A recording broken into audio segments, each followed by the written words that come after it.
고구려 역사를 보면 고구려의 멸망의 원인 중에는 소위 권력투쟁이 있었음을 알 수 있습니다. 연개소문이 망리지라고 하는 최고의 실세로서 왕을 죽이고 꼭두각시 왕을 자기가 로봇처럼 조종하는 그런 시기였죠. 그런데 그 연개소문이 죽은 후에 그의 아들, 큰아들 남생이 망리지가 되고 남건, 남산 이 삼형제가 함께 그래도 사이좋게 지냈다고 합니다. 그런데 연개소문이 죽고 난 뒤에 남생이 망리지가 된 후에 민정시찰로 이제 다른 성읍들을 살피기 위해서 순행을 나갔는데 두 아우인 남건과 남산에게 국정을 맡기고 떠났어요. 그러자 어느 신하가 남건과 남산에게 당신의 형이 당신 두 형제가 자기의 자리를 빼앗을 것을 두려워해서 첩자를 보내서 죽이려고 하고 나중에는 군사를 일으켜서 당신을 죽일지 모르니까 빨리 대처를 해야 됩니다. 이렇게 이야기를 합니다. 그러니까 두 아우들은 우리 형이 그럴 리가 없다. 그렇게 하고 이야기를 무시를 했어요. 그런데 이러한 이야기가 순행 중에 있는 남생에게도 들려집니다. 두 아우가 형이 돌아오면 당신의 권세를 빼앗기 위해서 지금 계책을 세우고 있습니다. 그러니까 빨리 조정으로 들어가서 그 사람들을 처단하세요. 이렇게 밀고가 들어온 거예요. 그러니까 남생이 정말 그럴까 생각하다가 신복을 몰래 평양성으로 보냅니다. 그런데 그 평양성으로 그 동태를 살피러 갔던 사람이 두 아우에 의해서 발각이 되는 거죠. 아, 정말 그 말이 거짓말이 아니었구나 생각이 들어서 이제 왕을 이렇게 명으로 형에게 조서를 보냅니다. 돌아와라. 그러니까 생명의 위협을 느낀 남생이 돌아오지 않고 저 피신에 있으니까 군사를 보내가지고 토벌을 해요. 그래서 형이 결국은 동생들에게 쫓겨서 당나라로 망명을 하고 당나라로 망명한 이 남생이 당나라 군대를 이끌고 안내를 해서 고구려를 멸망하는 그런 계기가 되었다고 해요. 이건 역사 속에서 나오는 하나의 일부의 이야기들을 기록한 내용인데 사랑하는 성도 여러분, 이러한 이야기를 들으면서 여러분은 어떻게 생각이 듭니까? 이간질로 비롯된 형제 간의 불신이 물론 국가에 여러 요인이 있지만 국가 멸망의 한 요인이 되었음은 우리는 엿볼 수 있다라는 점입니다. 사실 큰 떡이 무너지는 것은 손가락 크기의 작은 구멍에서 비롯되는 하찮은 것이 큰 것으로 비화되는 것을 우리는 종종 보게 됩니다. 그렇습니다. 신앙의 위기 역시도 작은 구멍이 점점 커서 큰 뚝이 무너지는 결과를 초래한다는 점입니다.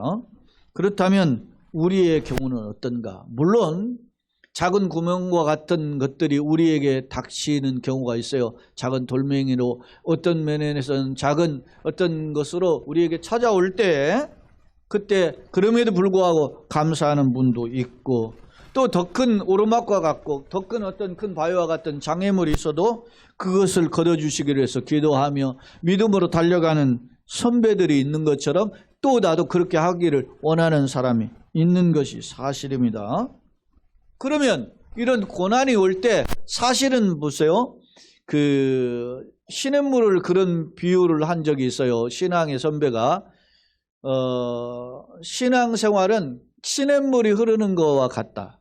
그러면서 시냇물이 흐를 때 중간중간에 계곡에 돌들이 있잖아요. 돌에 부딪히고 그렇게 하면서 오히려 이 물들이 흐르면서 오랜 기간 흘러가면서 그 물이 깨끗해진다 그래요. 그러니까 어떤 면에서 보면 나에게 찾아오는 고난이 나의 신앙을 더 성숙하게 하는 계기가 될 수도 있지만 혹지 않은 믿음이 연약한 작은 돌뿌리, 작은 돌멩이 하나에 넘어져서 믿음이 무너지는 결과를 가져오기도 한다는 것입니다. 그렇다면 우리 경우는 어떠한가? 오늘 우리는 작은 돌멩이 하나 때문에 작은 돌멩이와 같은 것 때문에 교회가 흔들렸던 갈라디아 교회의 모습을 통해서 왜 갈라디아 교회는 믿음이 흔들렸을까라고 하는 주제를 통해서 오늘 말씀을 상고해 보고자 합니다.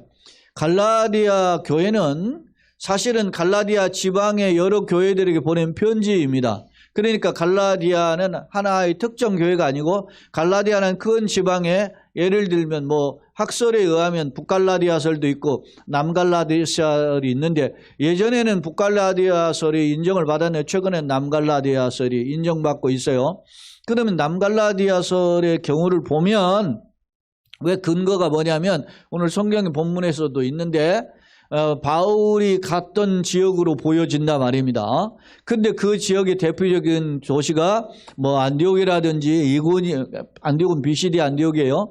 이고니온이라든지 루스드라라든지 더베라고 하는 이곳은 바울이 1차, 2차, 3차 전도 여행의 길에 거쳐간 1차에는 그곳만 다녔던 것이고 2차는 그곳을 거쳐서 저 고린도까지 갔고 3차는 그곳을 거쳐서 에베소에 갔던 지역들임을 알 수 있습니다.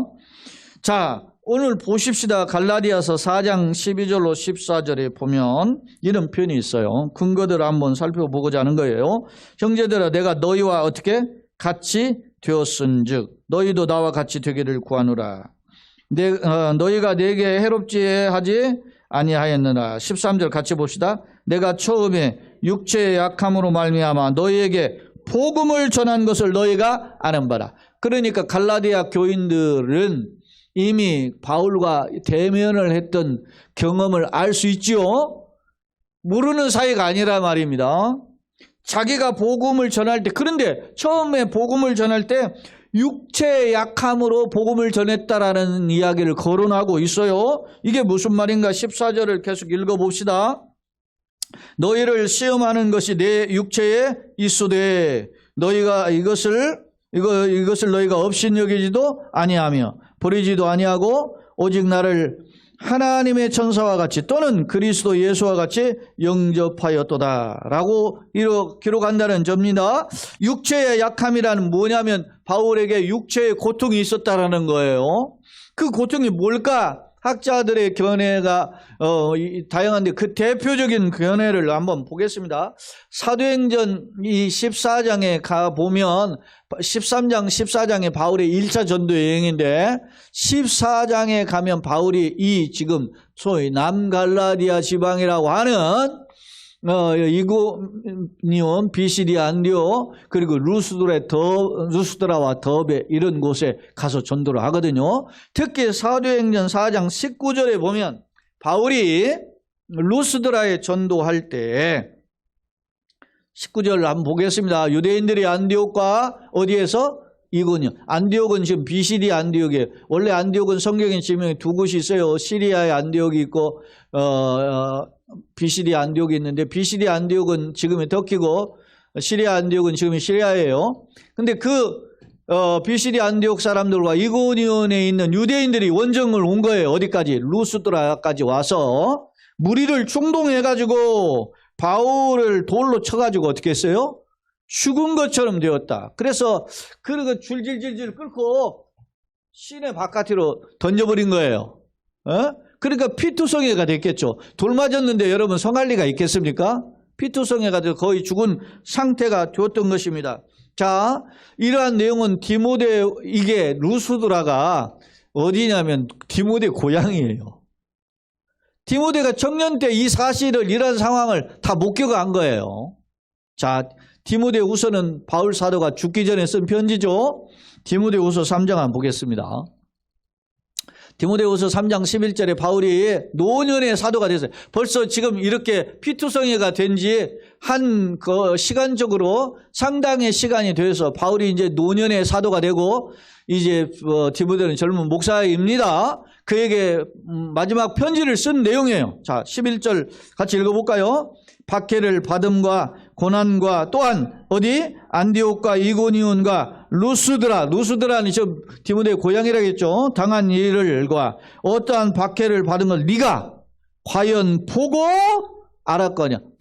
디모데가 목격자라는 걸 안다는 거예요. 알았거니와 주께서 이 모든 것 가운데 나를 건지셔. 그러니까 피투성이가 되어서 아까 죽을 만큼 시내 밖으로 던져졌잖아요.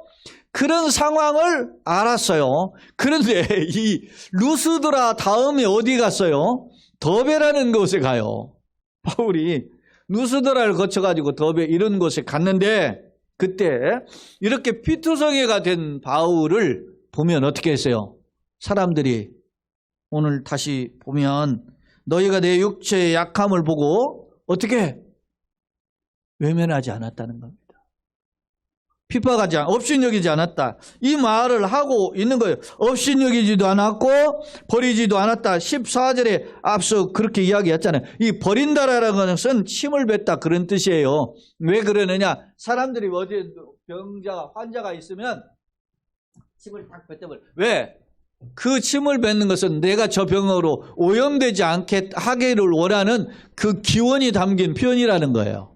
그러니까 소위 말하면 환자들을 세상 말로 개무시한 거죠. 그런 사람. 여러분 보세요. 이런 사람들을 예수님이 친구가 됐어요. 자, 돈 없이 값없이 와서 병든 자야 내게 오라. 어떤 사람이 이게 아재 개그인데 병든 자야 내게 오라. 그러니까 병든 자가 누가 오라고 했어 옛날에? 엿장수가 병든 자. 그렇게 이야기했다는데 여러분 생각해 보세요. 예전에는 이 병든 자를 침을 뱉었어요. 근데 예수님 그런 사람이 뭐가 됐어요? 친구가 됐어요. 할렐루야. 그런데 그런 모습을 바울이 전도를 하는데 이런 이고니온, 루스드라, 더베 이런 사람들이 어떻게 해요? 바울을 환영해 주었다는 거예요. 어떻게 천사처럼 여겼고 심지어는 예수님처럼 받아주었다라고 하는 것입니다. 그 말은 무슨 말일까요? 바울이 전한 복음에 그들의 마음이 설렜습니다. 바울이 전한 복음에 그들이 흥분되었습니다. 바울이 전한 복음에 그들이 마음을 열었습니다. 할렐루야. 그것을 엿볼 수 있단 말입니다. 그래서 갈라디아에 있는 여러 교회들이 세워지게 된 겁니다. 그런데 보세요. 우리가 읽진 않았지만 루스드라에서 어떤 일이 일어났었냐면 사실은 바울이 복음을 전할 때 어떻게 해요? 점치는 귀신 떠나가죠. 막 그런 역사가 벌어지니까 이야 말이지. 나면서부터 앉으면 일어나요. 막 그러니까 어떻게 해요? 사람들이 열광합니다. 열광해가지고 어떻게 바울의 그게 1차 전도회니까 바울과 바나바가 동역자 아닙니까?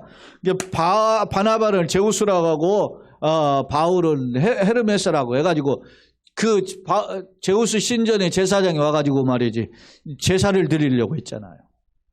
그런 어떤 열광이 있었던 도시였단 말입니다. 그러나 한편으로는 그럼에도 불구하고 유대주의자들이 바울에게 쫓아와가지고 돌을 들 피투성이를 만들었던 것이죠. 자, 다시 봅시다. 15절에 갈라디아 4장 15절입니다. 너의 복이 지금 어디 있느냐? 물어보는 거예요. 그런데 이렇게 나를 예수님처럼 천사처럼 영접해 주었고 복음을 사모했던 그런 갈라디아 교회 지금 너의 복이 뭐냐 물어보는 거예요. 되물어보는 거예요. 너의 복이 지금 어디 있느냐? 응? 너희에게 증언하노니 너희가 알 수만 있으면 너희 눈이라도 내게 빼어줄 정도로 너희가 나를 그렇게 사랑하고 복음에 대해서 사모하고 열광이었는데 지금 너희에게 복이 어디 있느냐고 물어보는 거예요. 그때는 좋았는데 지금 어디 있느냐? 사랑하는 성도 여러분, 신앙생활을 하다 보면 한결같기가 어려워요. 제가 목사가 돼가지고 30년인데 한결같기가 어려워요. 목사도. 그 뜨거운 열정이 한결같지 못해요. 그래서 여러분에게 여러분의 삶을 채워주는 하나님의 말씀, 생명의 말씀, 그 기도의 삶이 연결이 되어야 되는 겁니다. 연결이 안 되면 망한다 말이냐. 껍질만 가지고 아멘하지 말고 하나님의 은혜가 부어지기를 예수님의 이름으로 축원합니다. 아멘. 그런데 이러한 눈이라도 빼어줄 정도로 적극적으로 사모했던 이런 갈라디아의 교회들이 어떻게 180도 손바닥 뒤집듯이 바뀌게 되었는가? 그 이유를 저는 두 가지로 오늘 간단하게 살펴보고자 합니다. 첫째, 갈라디아 1장 6절을 봅시다. 갈라디아서 1장 6절 시작. 그리스도의 은혜로 너희를 부르신 이를 이같이 속히 떠나 다른 복음을 따르는 것을 내가 이상히 여기노라. 예수 복음을 어떻게 해요? 속히 떠났다는 거야. 금방 떠나버린 거예요. 왜 떠났을까요? 다른 복음을 쫓아갔기 때문에. 누가 꼬신 거예요? 누가 뭐 이렇게 하다가 좋아하다가 막 딴 사람이 하나 나타나니까 거기 또 쭉 빠져버린 거죠. 네? 갈라디아 교회의 모습이 보니까 다른 복음이라고 하는 건 헤테론 유앙겔론, 복음이라는 게 유앙겔론이잖아요.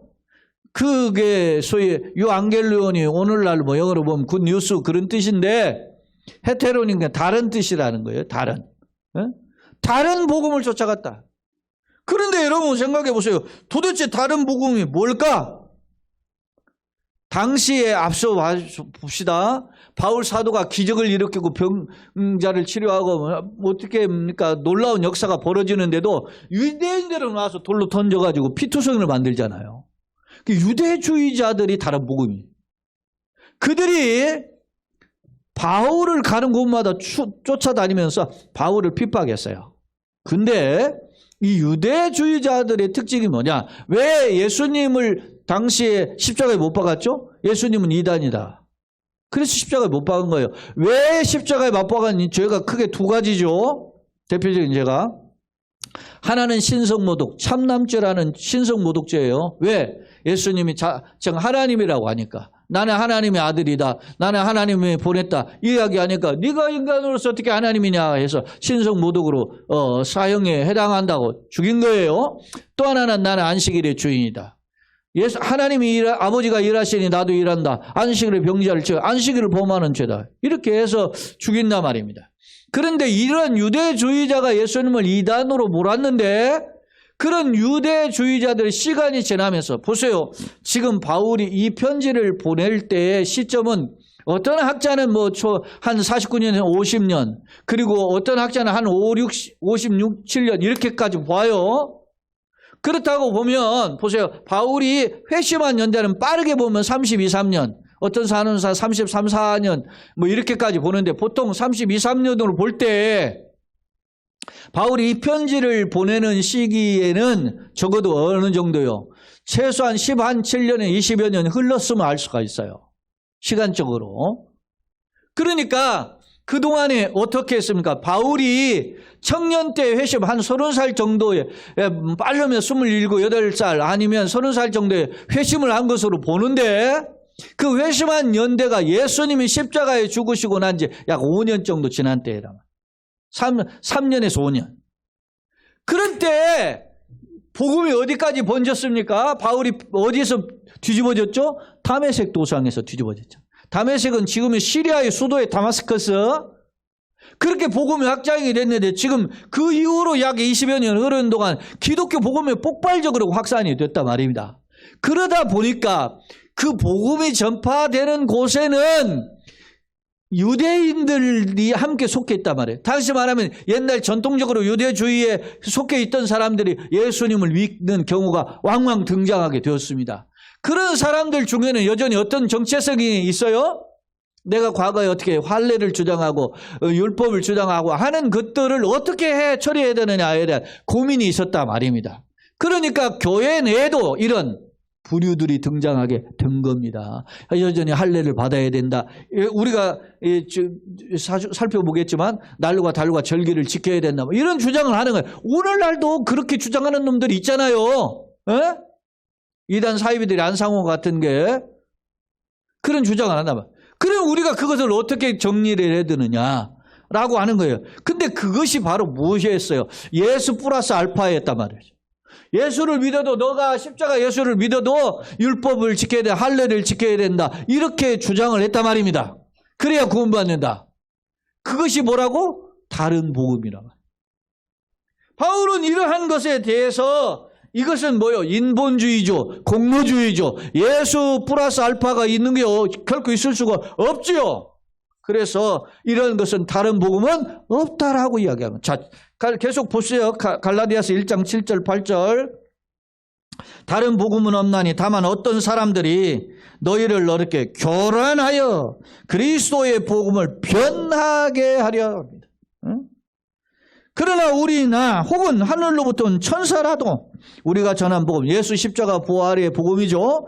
이 복음에 다른 복음을 전하면 뭐한다? 저주를 받을지어다. 이렇게 바울이 선포했다라는 사실. 사랑하는 여러분, 갈라디아 지방에 있는 교회들에게 유대주의자들이 침투해서 예수를 믿어도 이걸 지켜야 돼 라고 이야기하는 할례와 또 여러 가지의 것들을 가르쳤던 것이죠. 그 대표적인 게 오늘 다시 4장으로 돌아와 보세요. 4장 우리가 읽진 않았던 앞구절 한번 보겠어요. 10절 11절. 너희가 날과 달과 절기와 해를 삼가 어떻게 지키니. 날과 달 무슨 날이죠? 이거 꼭 지켜야 된다. 달, 예를 들어서 월삭이라든지 절기, 무슨 예를 들어서 유월절, 맥주절 이런 거겠죠. 무슨 초막절 이런 식으로 계속 이야기하는 겁니다. 그런 절기를 지켜야 된다. 오늘날 여러분 이런 절기 우리가 지킵니까? 여러분 유월절 대신 우리는 뭘 지킵니까? 부활절을 지키잖아요. 부활절. 예? 개념이 달라요. 유월절은 어떻게 해요? 예수님 어린 양의 피를 발라가지고 그 심판을 넘어갔죠. 근데 우리는 예수님의 십자가 보혈이 뭡니까? 십자가 부활을 통해서 우리가 생명을 얻었다 해서 부활절을 지키는 거예요. 어? 다르죠. 그런데 사람들은 여전히 그런 걸 착각한단 말입니다. 그것을 지켜야만 되는 것처럼. 왜 우리가 이것이, 그래서 구약에는 모세의 율법을 3가지로 분류한다 그랬죠. 의식법, 시민법, 도덕법. 의식법은 예수님 안에서 다 성취가 됐어요. 그래서 우리가 안 지키는 거예요. 도덕법은 하나님이 우리의 삶 속에 삶의 방향성이기 때문에 반드시 지켜야 되는 법으로 해석을 해요. 그것을 십계명으로 보는 거예요. 시민법은 당시 사회에 필요한 법, 민형사상의 법이에요. 그것을 시민법 이렇게 보는 거죠. 그것은 어떤 것은 필요하고 어떤 것은 아니고 그래서 분류를 하는 거예요. 이게 매우 중요해요. 이런 자세가. 근데 오늘날 그런 구분을 할 줄 모르고 무조건 성경에 나왔으니까 지켜야 된다 이렇게 주장하잖아요. 네? 여러분 이야기가 좀 다른 각도로 갔는데 시간이 없는 가운데 하는 설교인데 제가 조심스러운데 보세요. 예수님이 하나님이 아담을 만드시고 생육하고 번성하라 땅에 충만한 땅을 정복하라 땅을 다스리라 그랬죠. 이거는 소위 말하면 하나님이 우리에게 주시는 인류에게 주시는 일반 은총적 언약이에요. 그런데 여러분 이걸 다 지켰습니까? 이걸 지키는데 행위 언약을 파괴했잖아요. 행위 언약을 파괴하니까 하나님이 그럼에도 불구하고 어떻게 해요? 가죽을 지피고 예산 후산에 추방하시지만 약속하시죠. 여자의 후손이 뱀의 머리를 상해. 여자의 후손이 여자가 누굽니까? 하와 아닙니까? 하와의 후손이 뱀의 머리를 상하게 할 것이다. 아, 사탄을 이기는 비결이 있구나 라고 생각했는데 딱 난 아들이 누구예요? 가인 아닙니까? 근데 그 아인이 뱀의 머리를 상하게 하기는커녕 하나님의 믿음 안에 신실한 아들을 머리를 상하게 해서 죽여버리잖아요. 응?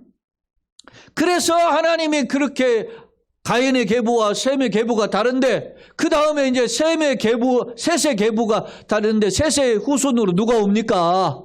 노아의 가정만 남겨놓고 하나님이 막 죄가 간영하니까 홍수로 심판해 버리잖아요.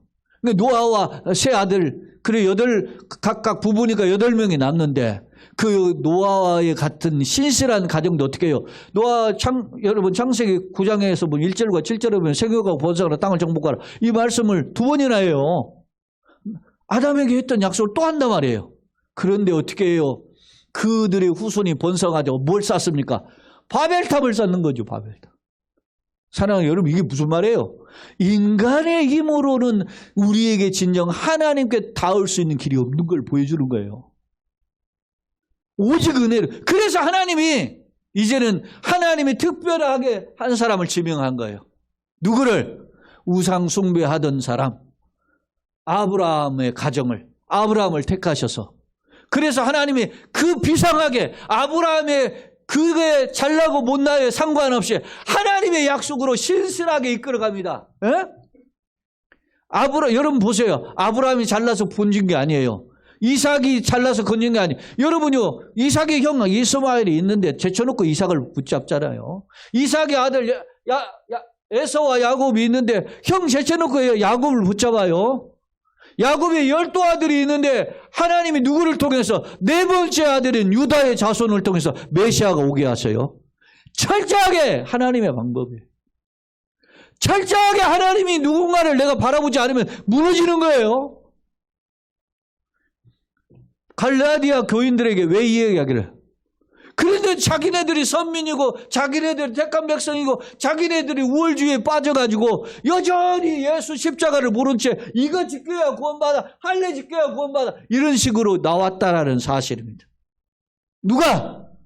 유대주의자들이 갈라디아 교회에 와서 그것을 바울은 뭐라고 이야기해요? 다른 복음이라고 이야기하는 거예요. 자, 다시 본문으로 와요. 갈라디아서 4장 16절. 시작. 그런즉 내가 너에게 참말을 함으로 원수가 되었느냐. 이제는 바울을 어떻게 봐했어요? 천사처럼, 예수님처럼 바울을 영접했던, 심지어는 눈이라도 빼어서 줄 정도로 사모했던 사람들이 바울을 누구처럼 보고 있어요 지금? 원수처럼. 왜 이런 원수가 됐죠? 다른 복음에 쾌가닥 넘어가니까. 여러분, 은혜를 받다가 은혜가 떨어지면은요, 사람이 그렇게 취해지는 거예요. 여기 여러분 꽃들이 지금 아름답지만 여러분 지난번에 보았죠? 그냥 겨울에 얼어버리니까 이게 막 시커멓게 보이는. 제가 예전에 이야기 봄에 피는 꽃이 목련화가 얼마나 아름답습니까? 그런데 목련화가 지면은 너무 시커멓게 변하잖아요. 추한 거예요. 신앙을, 예수를 따라가다가 예수는 안 보이잖아요. 하나님 보입니까? 그 안 보이는 하나님을 쫓아가다 그 열정을 잃어버리면 눈에 보이는 게 뭐예요? 다 세상에 사람이 보이고 돈이 보이고 세상 것만 보여요. 그러니까 손바닥이 확 뒤집어지는 거예요. 그래서 이러한 흔들림이 없도록 하나님의 은혜가 부어져야 되는 줄로 믿습니다. 은혜를 삼아야 돼, 은혜를. 오늘 바울 사도를 향해서 원수처럼 되어 있다는 것을 오늘 볼 수가 있잖아요. 그러면 우리가 어떻게 되는가? 오늘 보세요. 바울 사도에게 4장 17절. 그들이 너희에 대하여 열심을 내는, 그들은 누구예요? 지금 다른 복음을 전하는 유대주의자들이죠. 열심을 내는 것은 좋은 뜻이 어떻게? 아니에요. 괴계가 있다는 거예요. 아니, 오직 너희를 이간시켜 너희로 그들에 대하여 열심을 내는 거예요. 결국 거짓 교사들이 그렇게 하고 뜯어가더라는 거죠. 그것을 지적하고 있습니다. 사랑하는 성도 여러분, 거짓 사설, 이단, 사이비, 우리를 흔드는 세상 사조에 말씀이 흔들리지 않기를 예수님의 이름으로 축원합니다. 그래서 신앙생활은 뼈대를 세우는 것이 중요한 거예요. 그래서 내가 어떻게 살아갈 건가, 어떤 철학을 가지고 가정도 어떤 가정을 이룰 것인가, 어떻게 내가 직장생활을 할 것인가. 내 속에 그리스도의 심장이 없으면 다 무너지는 것만. 여러분, 처음부터 경찰 공무원들이 지금은 달라졌겠지만 처음부터 경찰관 뇌물 먹었겠어요? 안 바뀌잖아. 안 바뀌어. 그렇게 바뀌려고도 안 바뀌죠. 왜 그렇게 했어요? 생각이 처음에 있었는데 차츰 어떻게 세상과 타협을 하게 되는 거예요. 마지막으로 왜 갈라디아 교인들이 흔들렸을까? 그 이유는 보세요. 18절입니다. 한번 같이 읽어봅시다. 좋은 일에 대하여 내 열심으로 사모함을 받음은 내가 너희를 대하였을 때뿐 아니라 언제든지. 자, 지금 너희들이 좋은 일을 사모하는 것은 지금이나 그때나 언제든 좋다. 그러나 이 말은 역설이에요. 좋은 일을 할 때는 언제든지 좋게 대할 수 있다. 그러나 지금은 좋은 일로 대할 수가 있다 없다? 없다라는 거예요. 왜? 다른 복음에 빠져 있기 때문에. 그래서 바울이 19절로 20절에 이런 말을 하는 겁니다. 나의 자녀들아 너희 속에 무엇이 그리스도의 형상이 이루기까지 다시 너희를 위하여 해산하는 수고를 하노니, 해산하는 수고를 한다는 말은 무슨 말입니까? 어린아이로 예수 십자가 누구든지 그리스도 예수 안에 새로운 뭐요? 피조물이라. 다시 born again 중생한 그 아이를 낳듯이 다시 한번 도의 초보로 가서 이야기한다는 거예요. 갈라디아 교회들이 믿음의 중심이 흔들려 버리니까 갈팡질팡하니까 다시 내가 애 낳는 해산하는 산모의 마음을 가지고 다시 복음의 초자에게 이야기하는 것처럼 복음을 다시 이야기한다.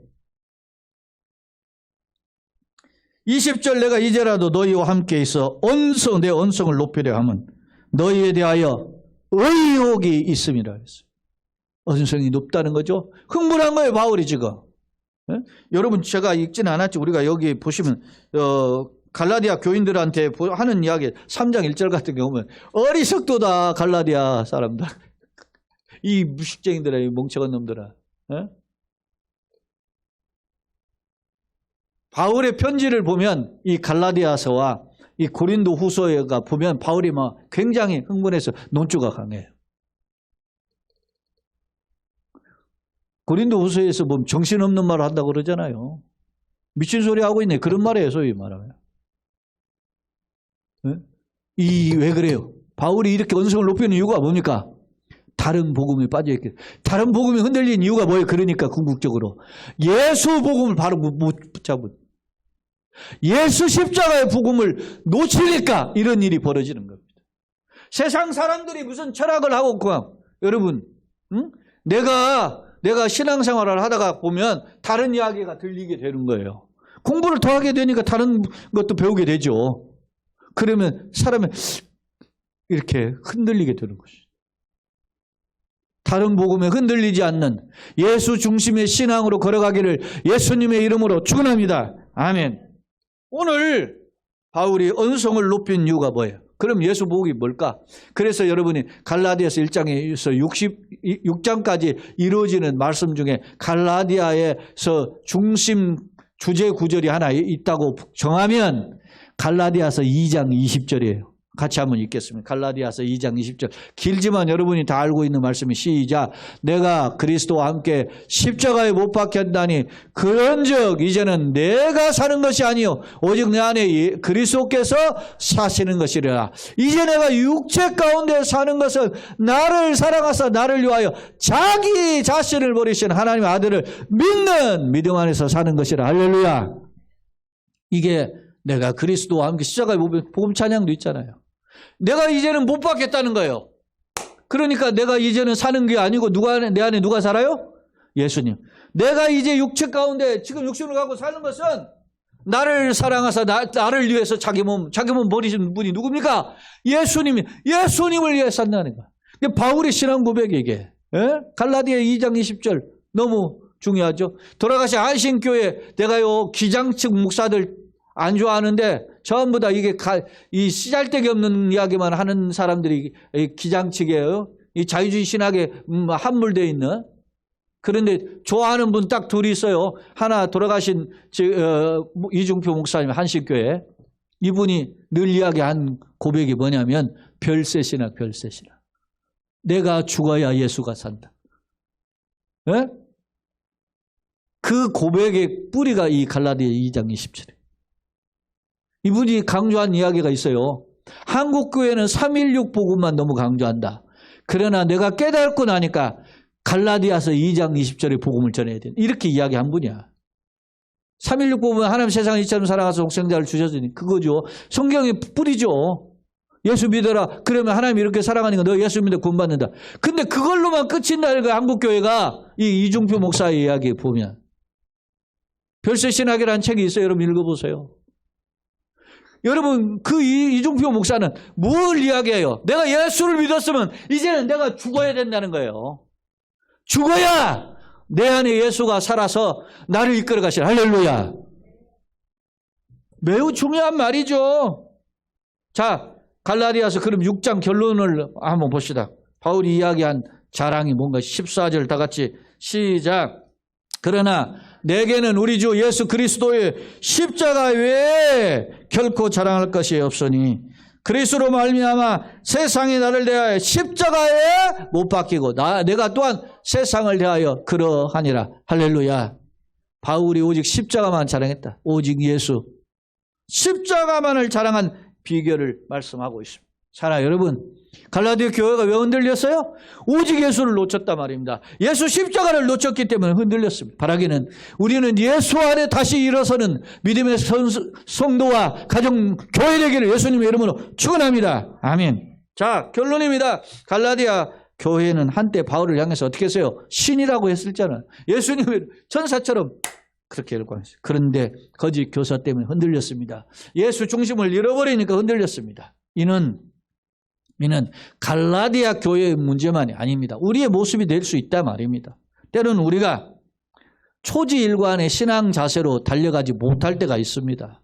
환경의 돌부리에 넘어지고 어떤 인간관계 때문에 넘어지고 가족의 관계 때문에 넘어지고 돈 문제 때문에 넘어지고 건강 문제 때문에 넘어지고 때로는 교회 안에서 교우들과의 관계 때문에 목사님 때문에 무너지고 하는 경우가 왕왕 있습니다. 사랑하는 여러분은 어떤 경우 때문에 힘이 드는 경우가 있습니까?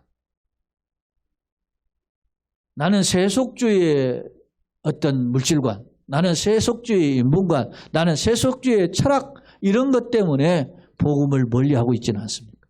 내가 추구하는 재미들 때문에 복음을 놓치고 있지는 않느냐 말입니다. 바울이 햇산의 수고를 다시 한다는 말은 신앙의 가장 근간이며 가장 중요한 것 뿌리부터 다시 닦고 싶었던 것이죠. 바라기는 우리의 중심에 예수님이 계시고 그 십자가가 여러분의 삶을 이끌어 오신 것처럼 남은 삶도 이끌어 가시고 여러분의 문제를 해결하시되 믿음을 더하시고 육수를 강하게 회복하시고 우리의 삶의 길을 여시되 가정의 자녀들에게 시온의 대로 같은 길을 여시고 일당백 일당천하는 철장의 권세를 소유한 우리 모두가 되시기를 예수님의 이름으로 축원합니다. 아멘. 참 좋은